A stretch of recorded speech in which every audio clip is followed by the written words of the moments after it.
and gentlemen, thank you for joining us here today at this press conference related to an operation that's been ongoing quite frankly for almost a decade now. This is related to MS-13 gang members and the brutality and the nature of the criminal activities that they committed here, not only in Broward County, but in other parts of the state of Florida and Palm Beach. I'm proud to introduce partners that we have here in attendance today who have contributed to this investigation, from providing resources, investigative tools, and our legal guidance, to include our Attorney General, Pamela Bondi, Associate Attorney General nominee, Stanley Woodward, Deputy Chief of Staff, Catherine Seifert, and from the U.S. Attorney's Office, allow me to introduce United States Attorney Hayden O'Brien, his team, First Assistant U.S. Attorney Manio Rimboso, and Special Prosecution Chief Brian Dobson. Folks, for several years now, this community has witnessed me stand here and talk about the importance of executing investigations regardless of how long ago they occurred. And the crimes that we talk about, are going to talk about today, took place back in 2014 through 15. And had it not been for the efforts of our cold case unit, which we launched back in 2019, and their ability to dig into these cases and no longer see boxes in hallways and dismiss the fact that these are victims, these are people, these are members of someone's loved one or family that are no longer here. And so today, as the Attorney General introduces her team and talk about the success that we have in this case, I want this community to remember, here in Broward County, justice doesn't have an expiration date. It doesn't matter when you committed the crime, it doesn't matter what part of this world you are from. If you come here in this community and decide that you're going to take a life, we're going to unleash every single resources to bring you to justice. So without further ado, allow me to introduce our U.S. Attorney General, Pam Bondi. Thank you, Sheriff. I feel like I'm back home being here in Broward. To our victims' families first, we met with them earlier. Thank you for being here, and we're so sorry. And as Sheriff Tony said, your victim was not just sitting there in a box of papers. They are a victim, and that's why they have spent a decade finding some of these people who have killed your loved ones. So we're very sorry for your loss, and I know you have to relive this, and thank you for being here today. So sorry you're going through this.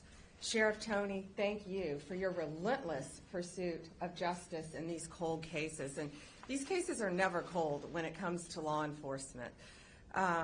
And I want to also thank Hayden O'Byrne, where's Hayden, our acting U.S. Attorney for the Southern District, and Brett Skiles, our SAC for the Special Agent in Charge for the FBI, and to all the great men and women of the Broward County Sheriff's Office, for our Border Patrol agents, all of our agents who are here who have done so much to help. Thank you all to the men and women, especially of Broward, and our victims advocates, our interpreters who have helped with this case.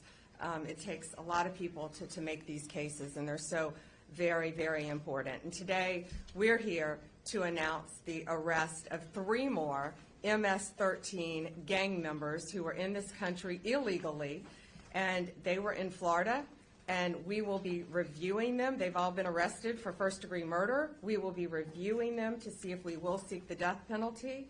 This has been a long-running investigation that started in 2015. The victim in this case was brutally murdered, stabbed approximately 100 times by multiple gang members before he was shot in the head. He suffered tremendously. And these indictments are a warning to all criminals. We don't care how long ago you committed the crime. We don't care where you go. We will find you, we will arrest you, and we will prosecute you to the fullest extent of the law.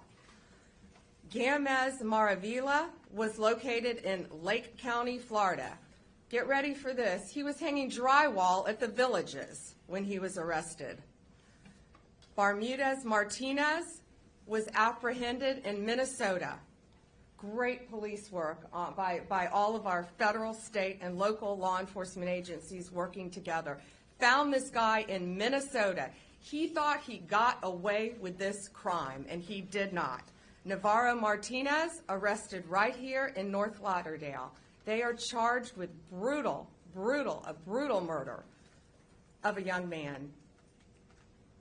One of these defendants sought him out, convinced him to come with him in his car, took him to a crime scene where they are all charged with violently stabbing him, almost like a game, to get a higher level in their gang initiation. They were all part of an MS-13, it's called Click, a clique that was living right here in Florida.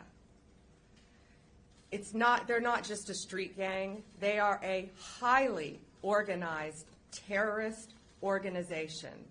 Last week in Virginia, you all saw, we arrested one of the worst MS-13 gang members. He was one of the top 3 leaders of MS-13 in our entire country.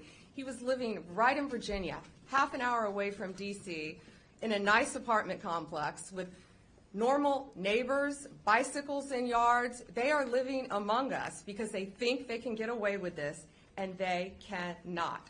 They're bringing drugs, they're bringing guns, and especially violence to our country. And under Donald Trump's presidency, that has stopped. Every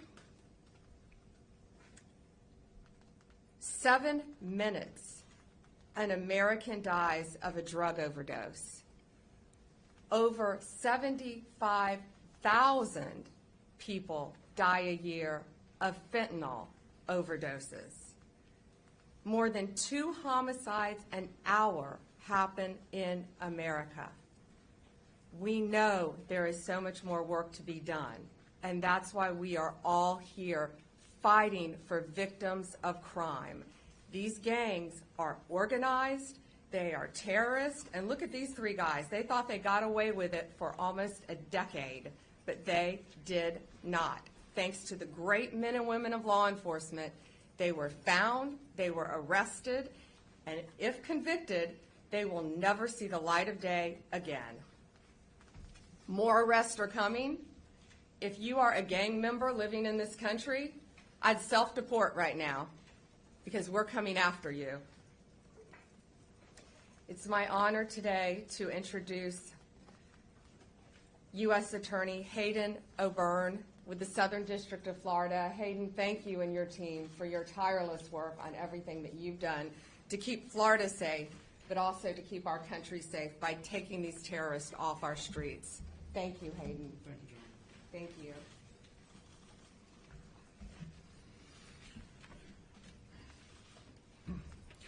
Thank you, General Bondi, for your support of the really strong state and federal partnerships that we have here in Florida and elsewhere across the country.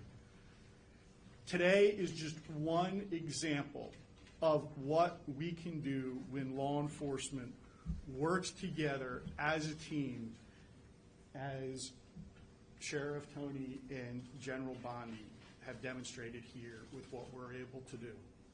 When we join forces like this, we can solve cold cases from 10 years ago. We can solve these homicides. We can bring terrorists to justice. We can take back America, and I hope that we can provide some solace to the victims of these horrific, horrific crimes. Sheriff Tony, thank you so much for your support in this case. We wouldn't have been able to do it without you. Thank you for your support for so many things, including doing an excavation to find the body of the victim years after that lot was turned into a housing complex. Thank you to the cold case detectives and everyone else at your office that worked tirelessly to pursue these individuals, not just in South Florida, but across the country.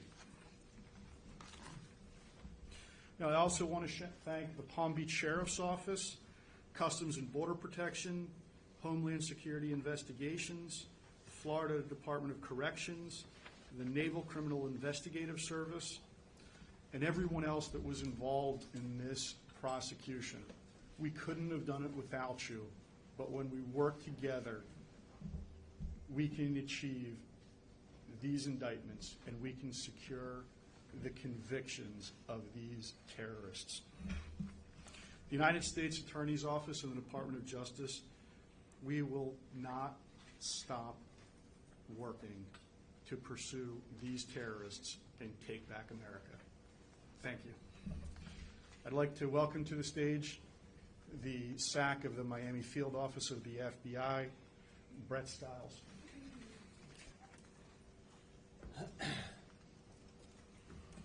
Morning.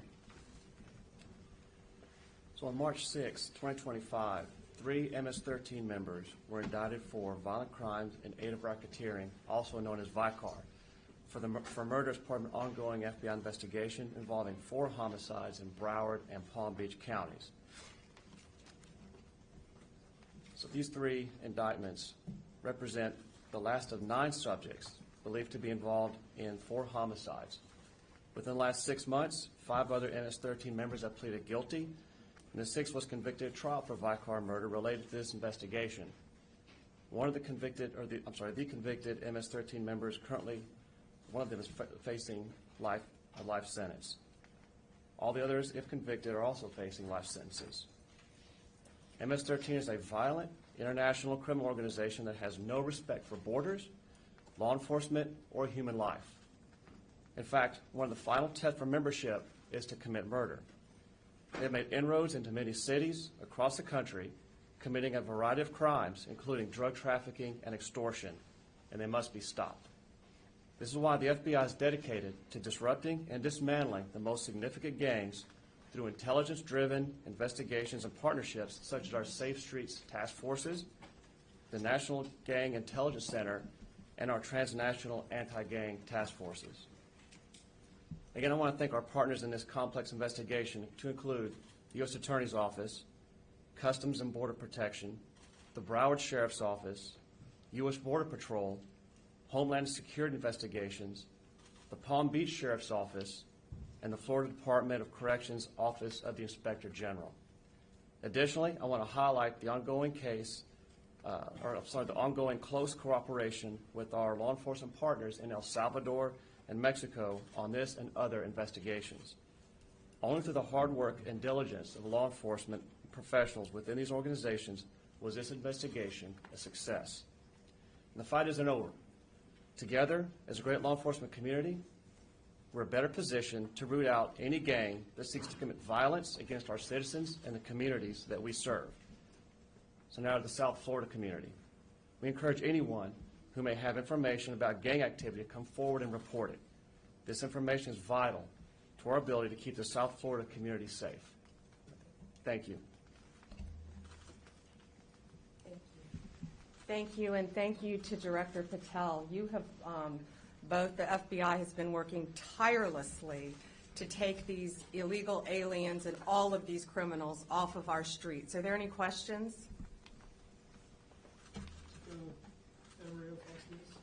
Hi.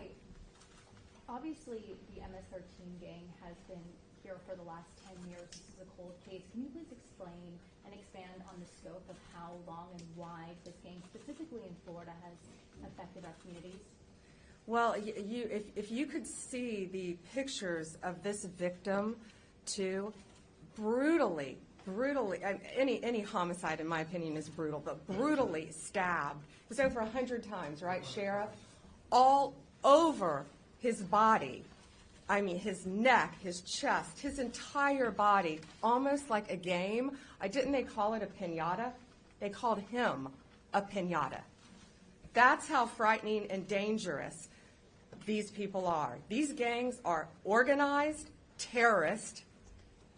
They have a command structure, and one of the reasons they commit murders in this way is to increase their level within the gang. So yes, they had been operating right here. One of them, as I said, was caught in Minnesota.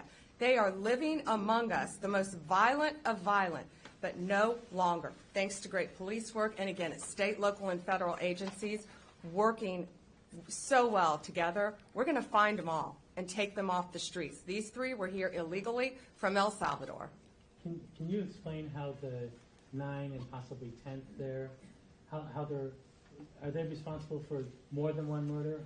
If you can talk about the scope. Multiple murders for the other ones. Do you want to take that? Multiple murders.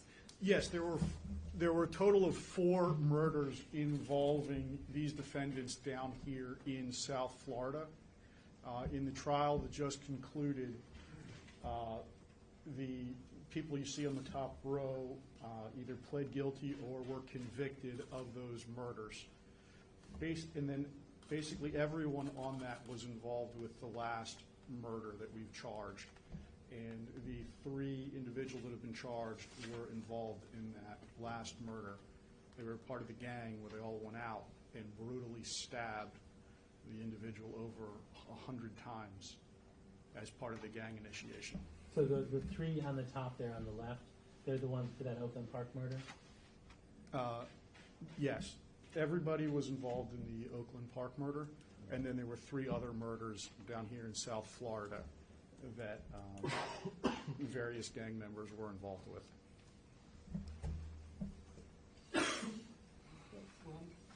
Ms. Bondi, a question not related to this terrible tragedy.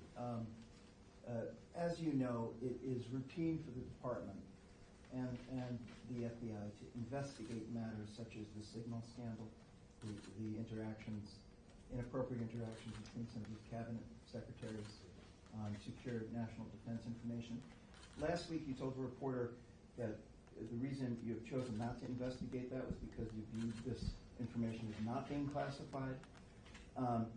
The predicate for opening investigations in the past has not been classification. It's been sensitive national security information. So I have 2 questions. First, can you tell me how you know it wasn't classified if you haven't investigated? And secondly, have you discussed this matter with the president or anyone else in the White House? I have not discussed it with the president. And secondly, the agencies themselves said it was sensitive, not classified. I believe one inspector general is looking at it now. Those cases would have to be referred to me. They have not been referred to me. They are being looked at interagency currently. Does the Anyone FBI else? have latitude to open an investigation independently? No, nothing has been referred to us. These are intelligence agencies, and they are reviewing it internally. All right, thank you all so much. I can take one more. Thanks.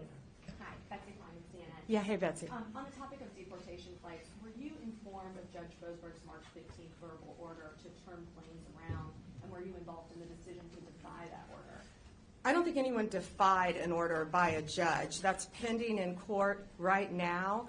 I think our attorneys have argued in court. I think there were arguments yesterday. We're awaiting a ruling. I anticipate this will go to the Supreme Court, be ruled in our favor. I don't believe anyone defied a court order. I think testimony came out in court that those planes not only had taken off, but were outside of American airspace.